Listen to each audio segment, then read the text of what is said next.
सुशीला नाम की एक लड़की अपनी माँ के साथ रहती थी। जब वो 2 साल की थी तभी कुछ बड़ी बीमारी के कारण उसके पिता की मृत्यु हो चुकी थी और तभी से सुशीला की माँ मीरा नौकरी कर अपनी बेटी का ख्याल रखती थी। सुशीला बड़ी ही सीधी सादी लड़की थी। आज वो 14 साल की पूरी हो चुकी थी। उसका जन्मदिन था तो मीरा सुशीला के बर्थडे का केक और बच्चों के लिए कुछ खाना लेने के लिए बाहर जाती है। जाते जाते वो सुशीला से, सुशीला बेटी मैं थोड़ी ही देर में वापस आती हूँ, तब तक उस टेबल पर तुम्हारा गिफ्ट रखा है, उसे खोलकर देखो तुम और जल्दी से तैयार हो जाना। मैं आने के बाद हम दोनों मिलकर केक काटेंगे। अरे वाह, माँ तो मेरे लिए सरप्राइज लेकर आई है, मैं अभी देखती हूँ। मीरा हंसते हुए वहां से चली जाती है, लेकिन जब वो घर से निकलती है तो उसे क्या पता था कि आखिर सुशीला की जिंदगी में क्या लिखा है। मीरा हंसते हुए तो निकलती है लेकिन कभी वापस नहीं आ पाती। एक बेधुन होकर गाड़ी चलाने वाले ड्राइवर के गाड़ी से रोड एक्सीडेंट में उसकी मौत हो जाती है। दूसरी ओर सुशीला तैयार हो जाती है और अपनी माँ की राह देखते देखते, अरे ये माँ अभी तक क्यों नहीं आई? मेरे साथ साथ मेरे सारे दोस्त भी माँ की राह देख रहे हैं, कहाँ रह गई है? अब रात हो चुकी थी तो सुशीला के सारे दोस्त घर चले जाते हैं और सुशीला अपनी माँ की राह देखते देखते वैसे ही भूखी प्यासी सो जाती है। सुबह उठते ही उसे सारी बात पता चलती है।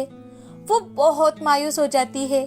तभी उसकी चाची रमा उसके चाचा राघव से, अब इस कलमुही को हमें ही पोसना पड़ेगा, इतनी महंगाई में कैसे होगा हमारा? अरे रमा, क्यों चिंता करती हो? भैया भाभी ने जो कमाया है वो उसकी शादी तक। हाँ, मैं ही गलत हूँ। उन्होंने खजाना कमा कर रखा है ना उनकी लाडली के लिए। एक तो उसे हॉस्टल या फिर अनाथ आश्रम में डाल दो आप। हाँ नहीं तो। तभी रमा और राघव की सारी बातें उनकी बेटी श्यामा सुन रही थी। अब राघव रमा की बातें सुनकर गुस्से में बाहर चला जाता है। बाहर जाते ही श्यामा अपनी माँ से, अरे माँ, ये क्या कर रही हो तुम? कब से तो पापा के पीछे लगी हो, एक काम वाली लगाओ, एक काम वाली लगाओ, मेरी कमर टूट रही है काम करते करते। अब आपके सामने इतनी अच्छी नौकरानी है, क्यों भूल रही हो आप? क्या? ये तुम क्या कह रही हो? अच्छा, तो तुम सुशीला की बात कर रही हो? हाँ माँ, जरा सोच कर देखो, हम उससे घर के सारे काम करवा सकते हैं। इतना ही नहीं, घर के साथ साथ उसके पैसों पर भी मजा कर सकते हैं माँ। अरे वाह वाह वाह श्यामा, तू तो बड़ी होशियार बन गई है। बड़ी हो गई है मेरी बच्ची, आखिर माँ पर ही गई है मेरी बेटी। श्यामा और रमा जोर जोर से हंसने लगती है। अब राघव घर आते ही रमा राघव से, सुनिए जी, आप सुशीला को लेकर नहीं आए? सुशीला को यहाँ लाने के लिए क्या तुम सच में मान गई हो? हाँ, मैं तो शैतान ही हूँ ना। अरे नहीं, मुझे ऐसा नहीं कहना था। अब राघव खुशी खुशी जाकर अपने भाई के बेटी को अपने घर लेकर आता है। दूसरे दिन सुबह उठते ही रमा सुशीला से, अरे ओ करमजली, अब क्या सोती ही रहेगी क्या? उठ, घर के सारे काम करने हैं। क्या तेरे माँ बाप आएंगे क्या? सुशीला हड़बड़ाकर उठती है और अपने चाची से, चाची, क्या मुझसे कोई गलती हो गई है क्या? गलती हुई है क्या? अरे फोकट का खाना नहीं मिलेगा यहाँ, काम करना होगा, काम, समझी? आज के बाद घर के सारे बर्तन मांजना, खाना बनाना, कपड़े धोना, आटा पीसना, सभी काम तुम्हें ही करने होंगे। लेकिन चाची, और एक बात, मुझसे या मेरी बेटी श्यामा से अगर तूने जबान लड़ाई तो तेरी जबान खींच लूंगी, समझी? अब रमा और श्यामा दूसरे कमरे में चले जाते हैं। उस दिन से रमा और श्यामा दोनों मिलकर सुशीला को बहुत परेशान करने लगी। दिन भर काम करने के साथ साथ वो रात को भी आटा बनाने का काम देती है और इसी कारण उसे माँ की बड़ी याद आती है। तो रात के समय वो अपने सारे काम खत्म कर उसकी माँ ने जो जन्मदिन पर उसे ड्रेस दी थी वो निकालती है और वो ड्रेस देखती है तो वो चौंक जाती है, क्योंकि वो पूरी तरह से रंग बिरंगी मोती और डायमंड से भर जाती है। उसे देख सुशीला बहुत ज्यादा खुश हो जाती है और अपने चाचा को वो ड्रेस दिखाने चुपचाप से चली जाती है और धीरे से अपने चाचा से, चाचा जी उठकर सुशीला से, क्या हुआ बेटी? चाचा जी देखो तो, मेरी माँ ने दी हुई ड्रेस निकाली है आज मैंने। बेटी, ये तुम्हारी माँ की आखिरी निशानी है, इसे हमेशा संभाल कर रखना। अब सुशीला अपने चाचा की बात मानकर उस ड्रेस को संभाल कर एक जगह छुपा कर रख देती है। दूसरे दिन फिर से सुशीला के काम खत्म होते ही चाची रात के समय सुशीला को श्यामा की ड्रेस पर कढ़ाई करने का काम दे देती है। तो उसे देख सुशीला, अरे यार, दिन भर काम करने पर भी चाची मुझे रात के समय भी इतना सारा काम दे देती है कि रात में ठीक से सो भी नहीं पाती। जाने दो, ये तो हर रोज का है। आज तो मैं अपनी माँ ने दी हुई ड्रेस पहनकर देखती हूँ।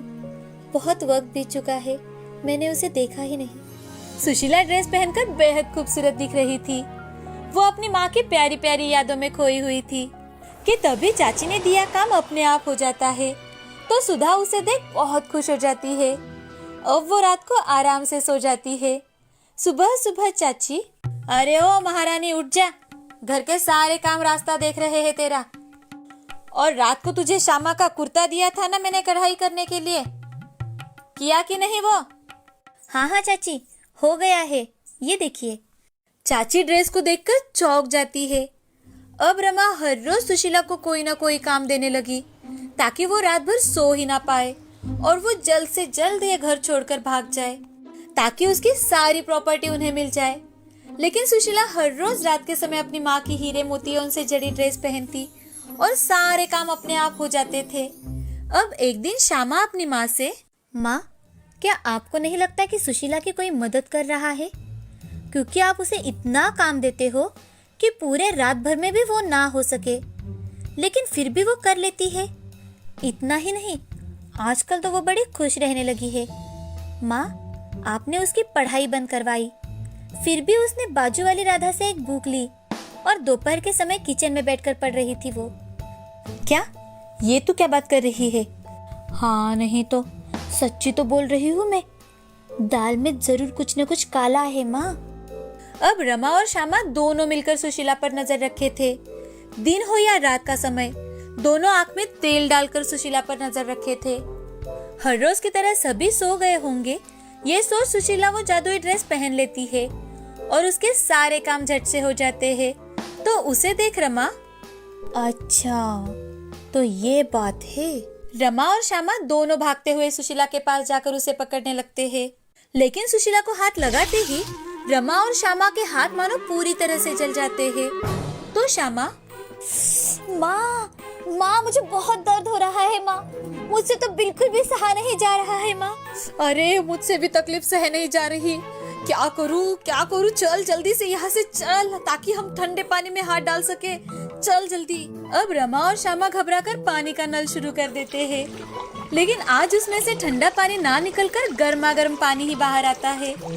ये देख रमा और श्यामा और भी ज्यादा घबरा जाती है और वो सुशीला से, सुशीला हमें माफ कर दो सुशीला, आज के बाद हम तुम्हें कभी तंग नहीं करेंगे, तुम्हारी हर बात मानेंगे, लेकिन प्लीज प्लीज हमें इस मुसीबत से बाहर निकालो सुशीला। उस दिन के बाद रमा या श्यामा दोनों इतनी घबराई हुई थी कि अगर सुशीला उनकी ओर देखे भी तो वो डर के मारे सारे काम कर देती थी। अब रमा ने सुशीला का कॉलेज में भी एडमिशन करवाया और उस दिन से सुशीला और उसके चाचा जी खुशी खुशी अपनी जिंदगी बिताने लगे। बहुत समय पहले की बात है। मुकेश नाम का एक मोची था। वो अपनी पत्नी लीना और एक बेटी सपना के साथ रहता था। लीना लोगों के घर के बर्तन मांजने का काम करती थी। उनके घर के पास में ही उमा नाम की एक बूढ़ी औरत रहती थी जिसका इस दुनिया में कोई नहीं था, तो मुकेश और लीना ही उसका ख्याल रखा करते थे। उमा जॉब पर थी तो उसे अब पेंशन थी, उसी में उसका गुजारा अच्छे से हो जाता था। एक दिन मुकेश जल्द ही घर आता है और सो जाता है। लीना घर आकर देखती है तो मुकेश सोया हुआ था। लीना उसे उठाने जाती है तो मुकेश बुखार से तप रहा था। वो उसे सरकारी अस्पताल में लेकर गई, लेकिन उपचार के दौरान ही मुकेश इस दुनिया से चल बसे। अब वो और उसकी बेटी सपना दोनों ही घर में रहने लगे। उमा भी उनके साथ रहने आ गई। लीना और सपना उमा का अच्छे से ख्याल रखते थे। दिन गुजरते गए। सपना अब बड़ी हो चुकी थी। लीना काम पर जाती तो सपना घर के सारे काम करती और साथ ही उमा का ख्याल भी रखा करती थी। बेटा, मुझे लगता है अब मेरा समय पास आ गया है। अपना और अपनी माँ का ख्याल रखना और हाँ, मैं तुम्हें एक बात बताना चाहती हूँ सपना, इस घर में एक एक पुराना। बोलते बोलते ही उमा की सांस थम जाती है। सपना को उमा की कोई बात समझ में नहीं आती। उमा के जाने के बाद लीना और सपना दोनों मिलकर उसका अंतिम संस्कार करवाते हैं। अब वो दोनों बहुत ही दुखी थी। पहले मुकेश और अब उमा भी उन्हें छोड़कर इस दुनिया से चल बसी थी। अब लीना सपना की शादी के बारे में सोचने लगी।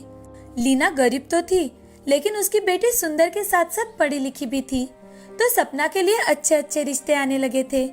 लेकिन पैसों पर बात आकर फिसल जाती थी। अब लीना मन ही मन, सपना की शादी की उम्र हो चुकी है, उसके लिए अच्छे अच्छे रिश्ते भी आने लगे हैं, लेकिन हम गरीब हैं, तो अमीर लोग हमसे रिश्ता नहीं करना चाहते। क्या करूं, कुछ समझ में नहीं आ रहा। सपना अपनी माँ को सोच में पड़ा देख। माँ, क्या सोच रही है आप? कुछ नहीं बेटा, तुम्हारी शादी की बात सोच सोच कर दिमाग ने तो काम करना ही बंद कर दिया है। अमीर लड़कों के रिश्ते तो आते हैं, लेकिन सारी बातें पैसों पर आकर रुक जाती है। माँ, तो ऐसे मत सोच, मुझे कोई अमीर लड़का नहीं चाहिए। लड़का सिर्फ पढ़ा लिखा हो और मेहनती हो तो भी चलेगा। जिंदगी बहुत बड़ी है माँ, उसमें मेहनत करो तो जिंदगी जीने इतने पैसे तो कमा ही सकते हैं ना माँ।